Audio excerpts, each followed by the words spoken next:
শান্তি নেই মমতা বন্দ্যোপাধ্যায়ের সরকারের। সুপ্রিম কোর্টে ফের অস্বস্তিতে রাজ্য সরকার। আইনের বৈধতা চ্যালেঞ্জ করে মামলা। এবার সেই সূত্রেই রাজ্য সরকারকে নোটিশ পাঠালো সুপ্রিম কোর্ট। ইতিমধ্যে এই নিয়ে শুরু হয়েছে চর্চা।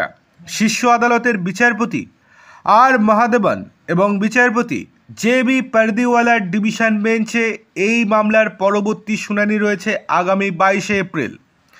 2022 সালের entry of goods into the local areas আইন ও সেই সূত্রে 2017 সালে সংশোধিত ওয়েস্ট বেঙ্গল ফিন্যান্স অ্যাক্ট এবং অন্যান্য নানা সম্পর্কিত বিধি ও নির্দেশিকার সাংবিধানিক বৈধতা সুপ্রিম কোর্টে চ্যালেঞ্জ করা হয়েছে। পশ্চিমবঙ্গে পণ্য প্রবেশ সম্বন্ধিত taxes on entry of goods আইনের বৈধতা চ্যালেঞ্জ করে মামলা হয়। এবার সেই সূত্রেই রাজ্যকে আইনি নোটিশ পাঠানো হলো।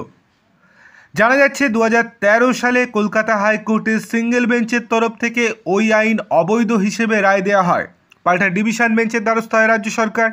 সেই আবেদনে সাড়া দেয় উচ্চ আদালতের ডিভিশন বেঞ্চ।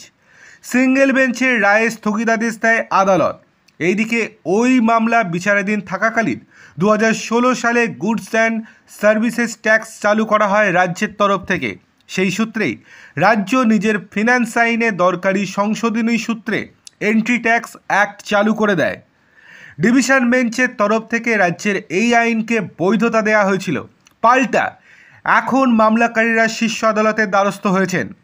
স্যামসাং সহ নানান বড় সংস্থার অভিযোগ ছিল বিদেশে রপ্তানির জন্য পশ্চিমবঙ্গে প্রবেশ করা পণ্যেও রাজ্য সরকার এমন কর আদায় করছে। রাজ্যের এই প্রকার কর নেয়ার এখতিয়ার নেই বলে দাবি করেন তারা।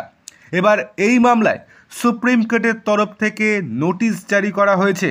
মামলার পরবর্তী শুনানি অবধি এমন আইন ব্যবস্থা অনুসারে মামলাকারীদের বিরুদ্ধে কোনো কঠোর পদক্ষেপ না নেওয়ার নির্দেশ দিয়েছে শীর্ষ আদালত।